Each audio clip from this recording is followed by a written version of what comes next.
listeners, to another episode of BizBlend, the podcast where mindset meets strategy for entrepreneurs, readers, and change makers ready to level up. Now, listeners, I'm Hossan as always, and today's guest brings over 30 years of international experience in educational leadership, recruitment, and mentorship. As a school leader turned consultant, author, and global career strategist, my guest has guided countless educators and school recruiters towards success with practical, result oriented strategies. His personal motto, there are no problems, just wrong solutions, has become the cornerstone of his best selling School Jobs Mastery series.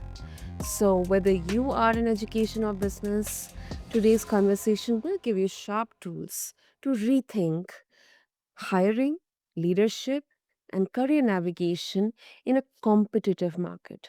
So, let's welcome our guest, Kelley Ridings. So, Kelly, welcome to the show, and I'm really, really honored to have you here with us. Well, Sana, thank you for having me here. I'm really pleased to be able to join you and to share with you today. So thanks for the invitation. You are absolutely welcome, Kelly, and it's really, really such an honor to have you because I'm really, really curious to know that there are no problems, just wrong solutions. How exactly this philosophy has shaped your leadership and your writing process as well?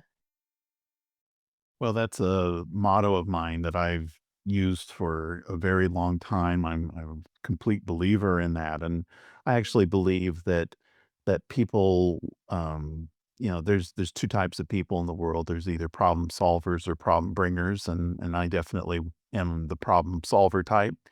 And so I've just throughout my whole life, I can remember just working on solving problems and when there's a situation that happens, not just accepting it for what it is, but working to present solution. And so that's how I approach my work as a leader, whether I'm working in a school or whether I am doing my business as I am now in consulting.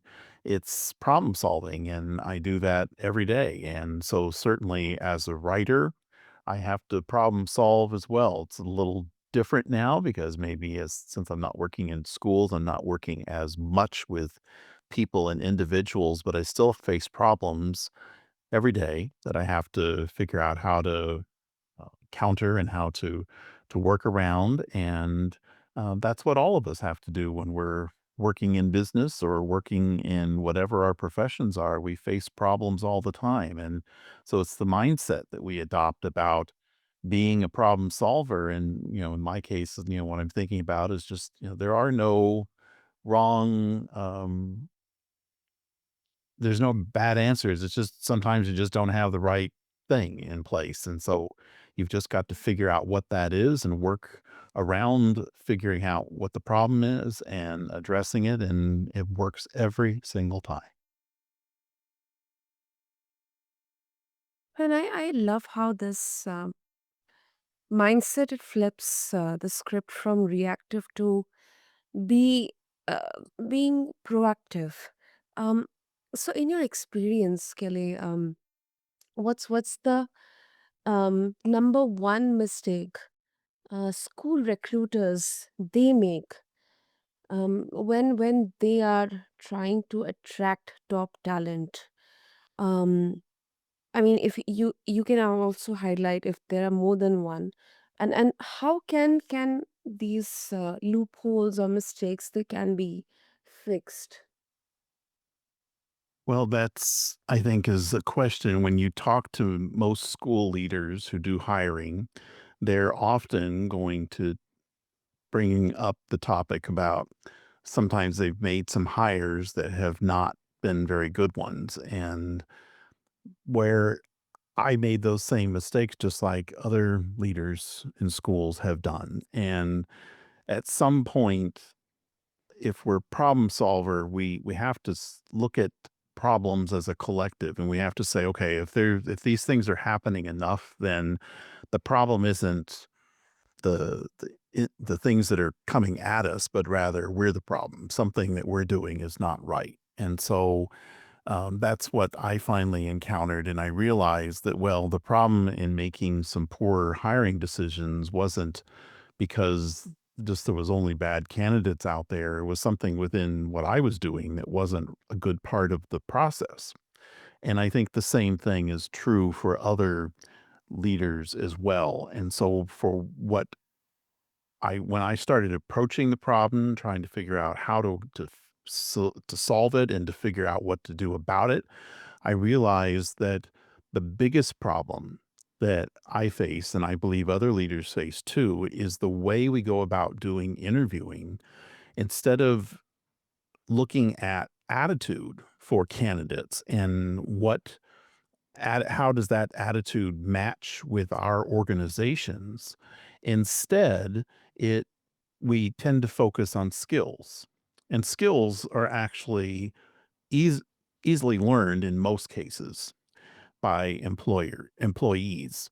And so instead of focus if people have the right attitude about approaching things with a growth mindset and being willing to learn new skills, then that problem is going to be easily solved. But the attitude problem can't be easily solved because attitude is who those people are deep down inside. And so it's just like what we were looking at and talked about just a moment ago. It's about the idea of people are either problem solvers or they're problem bringers. There's not going to be an in between, and so it's hard if somebody is not a problem solver. It's going to be hard for them to do otherwise. Just as it would be hard for me as a problem solver to suddenly become a problem bringer. That's just not who I am. And so it's a matter of attitude, and we have to use a specific strategy in order to make sure that we identify that attitude. And that's not just in schools; it can apply to any business and any place where people have to hire employees to work in their organizations. You know, I am so happy that you mentioned about it, because this is something I realized gradually over in my career as well, that uh, m- yes, skills are important. It can be, industry specific skills, but what I believe that it's more about the attitude, because you're not only just contributing through your skills, but you know or just you're not just performing for the company or for the organization, for the team, but you are going to be a part of the culture, you are going to be a part of the team, you are going to uh, you know I think attitude is such an important uh, you know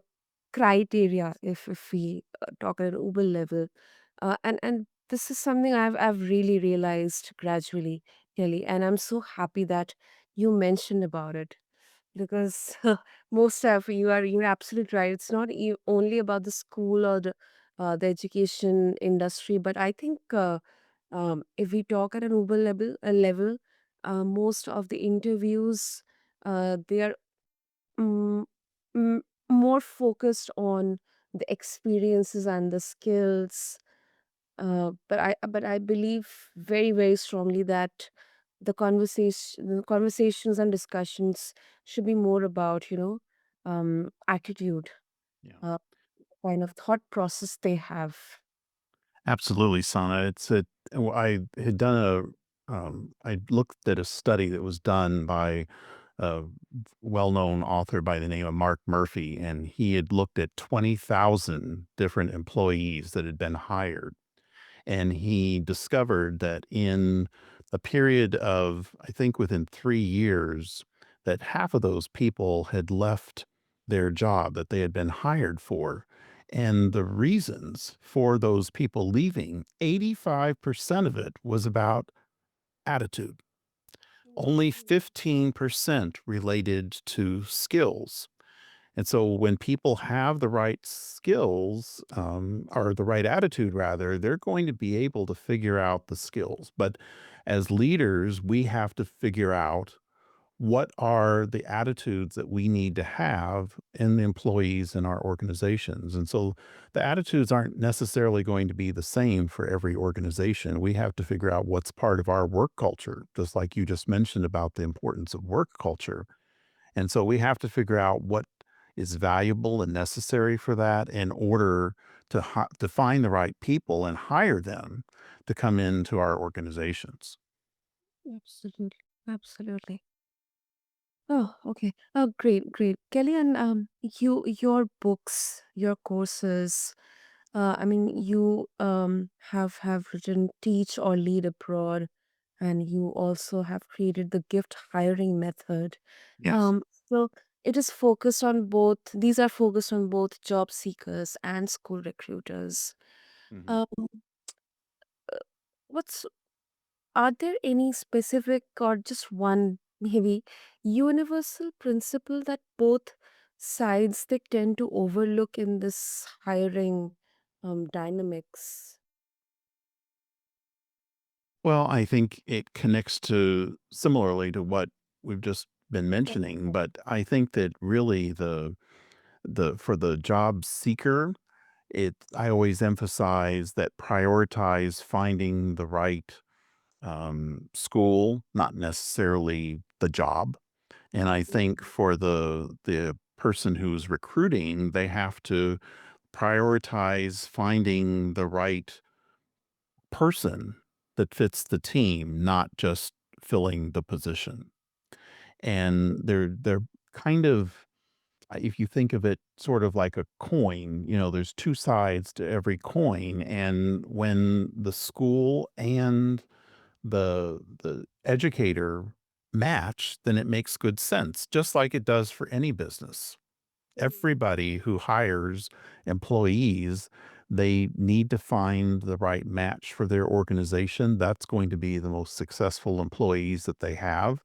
And people who are working in a business, whatever that business is, they want to find a place that fits with who they are deep within and what resonates with them. And when we have found that, and we've stayed true to that process and stayed true to locating the right place and the right employee, we'll be successful. Mm-hmm. And I would love to know about the gift hiring method. I mean, first of all, if you can give us a glimpse of this method, and I mean, was there any particular moment or a turning point in your experience in the leadership that kind of turned into or translated into this framework? Well, many years ago, I had helped to hire somebody that didn't quite work out very well in the school, and it was just sort of the straw that broke the camel's back, so to speak, and it made me realize that there was something wrong with what I was doing in the process that made these kind of hires possible.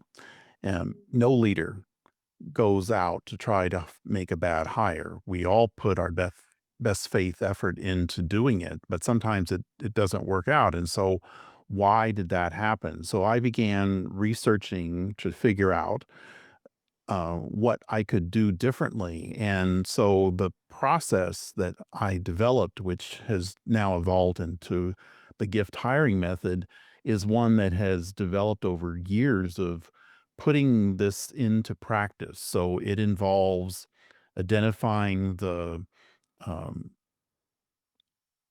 looking for the attitude of those employees or the candidates that we're seeking to hire and trying to find who they genuinely are in throughout the interview process, not just the interview, but the whole process that they go through in order to find a job in our workplace. And so, gifts is just about gathering information and with purpose is the whole idea behind the gift method. And so it's designing a strategy to be able to find the right employees who match us. So it's about identifying our school's work culture and our identified work culture, what we want, our desired work culture, crafting questions that help us in the interview to find people who match that work culture that we want to create within our organization, structuring the interview by training the people who are doing the recruiting so that they can do the interviews in the proper format so that they can listen for and find those gifts that we want to find within the candidates. And then structuring a process that is one that is sustainable so that it's carried on from candidate to candidate in finding the right people to fit within our organizations. And it's also about keeping our recruiters faithful to the process as a whole, and that we have to do the certain things in order to make sure we find and hire the right people. Hmm. That's interesting. That's interesting. And um, you know, Kelly, I think that this is definitely such an interesting highlight of your career, that you have worked and lived across different countries, um, cultures. Um, how has this global lens changed the way you think about leadership and professional growth? I mean, are these very cultural specific, or the basics, the fundamentals, they still remain the same irrespective of the country or the culture or the people? That's a really interesting idea, and I think Sana that the working internationally, it's allowed me the opportunity to work with people from around the globe. Not, and I'm working in schools, of course. So, I've worked both with educators who are from many, many different countries and regions, but I'm also working with families and people who are uh, students in our school that are coming from many different countries. So, there are cultural differences that we have to be aware of. And sometimes when using this method of the gift hiring method, sometimes there are going to be ways that people will answer questions that might be kind of culturally specific. And so, that's something that you have to be aware of and what those differences are, and then you have a different way of asking questions so that you can still get the information you need. You just may Mhm. not find it, uh, easily. So, if you ask it the same way of people in different cultures, they may respond in different ways. But I think for the most part, people value hard work, and that's actually a skill or a attitude that people have that's actually universally valued in most cultures around the world. But sometimes we have different ways of doing things, and so um, some cultures may do things one way, other cultures do things another way. Doesn't necessarily mean it's wrong or right, however it's done, but it's about the end result and getting to that. And so we have to be aware of that when we're working internationally and we're hiring people internationally. We need to be aware of those differences. Hmm, I agree. I agree. And I think with remote work and international hiring, um, I think this is so relevant for our listeners as well. I mean, those who are, I mean, irrespective of any industry they are in. But I think for those who are thinking about global expansion or remote teams, I believe this is definitely going to be relevant. And Kerry, let me just, you know, uh, um, kind of flip the discussion here. That some would say that in hiring industry or hiring systems, structure like your gift method, they would be too rigid for the real human decisions, because it all depends on case to case, on people to people, person to person. How do you respond to critics who believe that hiring should rely more on instinct and the real time chemistry? It shouldn't be very structured. Well, that you're right. There certainly are um, people who are doing hiring that believe that the process is more fluid and that it's about luck, it's about how it feels. But actually, I think that can get us in trouble because, most people, when they're going into an interview, they're going to be calm. They're going to be in a cool brain moment when they're going to be answering questions and it's going to seem quite reasonable. Everything is going to look great. But you really have to dig into figuring out who these people are and what makes them tick. And you have to look at all the clues that are there. And generally, they're going to tell us what those clues are. In my experience, I mean, I've probably done, um, well, I don't know, can't even say exactly how many interviews, but certainly hundreds and hundreds and hundreds of interviews using this method.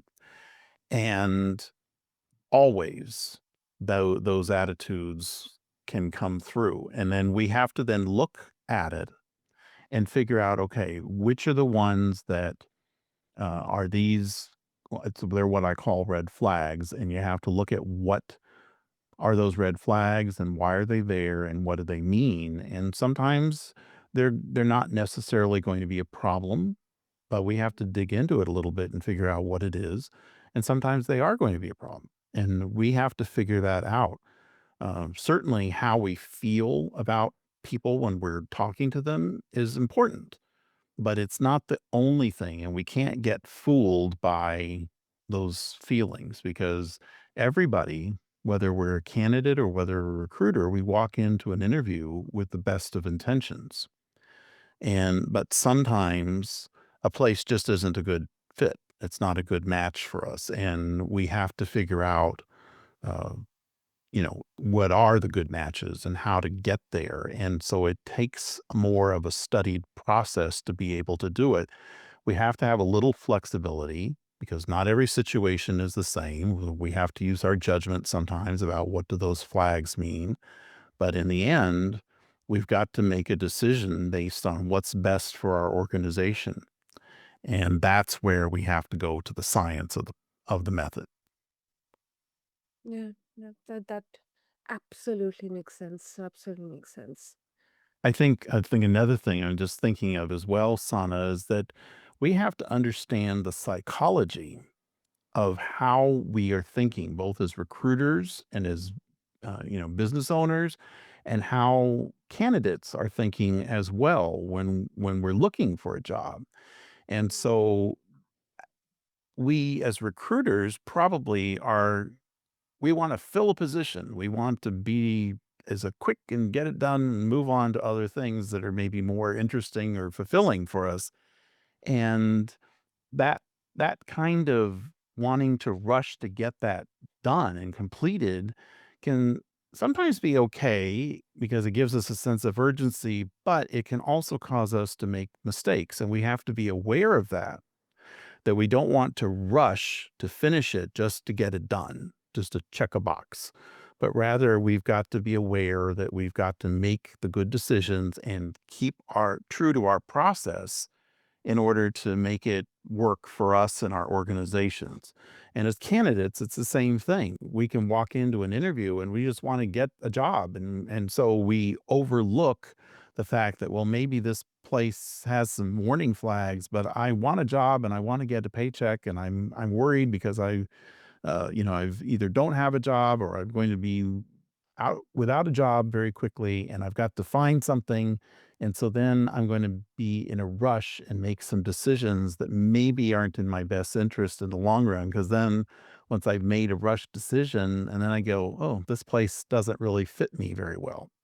So in both cases for recruiters and candidates, we've got to hold back and understand our psychology and how we go about um, approaching a job search and hiring. Mm. Yeah, definitely. Definitely. I think it's on both the ends. And I think it's better at the very early stage itself before it becomes too late. It's not only from the recruiter perspective, but also from the candidate or the employee perspective. Yeah, Um, absolutely. Because it's better to find it during the interview process than to wait till when you've actually gone there, or in the case of my world where I'm living internationally, you travel across to a new country to move somewhere for a job, and then you find out that's the wrong place. Wow, that's not the time to do that. True, true, right. Kelly, so before we wrap up, if our listeners they would like to connect with you and get a hold of your best-selling School Jobs Mastery series and also explore more about gift hiring method, what will be the best way? Well, there's always my website at edunetpro.com. That's edunetpro.com. And so that's one way to be able to connect. But then also, there is through Amazon where my books are available, but you can also find my books through my website as well. So some people don't have access to Amazon in their country, depending on where they're living. And so if they don't, then they can also connect and ask me through my website, and I'm able to help people that way. So go on to my website, sign up for my uh, email list, and I can keep in touch with people and help them out, and to be able to uh, get them connected to my books, to my courses that I offer, to help people as they're going through their searches, whether as a candidate or through as a school recruiter. And then also I have some mentoring groups that I work with as well through my work with edgenetpro.com as well. Wonderful. I'll make sure to have all the details in the show notes. And Kelly, this was certainly a glimpse to the golden nuggets that you have shared in your book, School Jobs Mastery series. And thank you so much for this empowering, eye-opening conversation. Um, and definitely, I think the listeners are definitely going to have so many to take away, whether they're hiring their next team member or they're searching for that once in a lifetime role. So thank you so much. Absolutely. Thank you so much, Sana. I appreciate that you have this um, podcast available to help people as they're working through their businesses and developing their businesses. And I'm glad to be able to share a little bit with you and have this conversation. So thank you. Thank you, Kelly, for your kind words. And to all the listeners out there, be sure to check out the School Jobs Mastery series and explore the courses and the mentorship opportunities from Kelly. And also, I believe Kelly reminded us that the key to success isn't just in effort, it is also in choosing the right solution.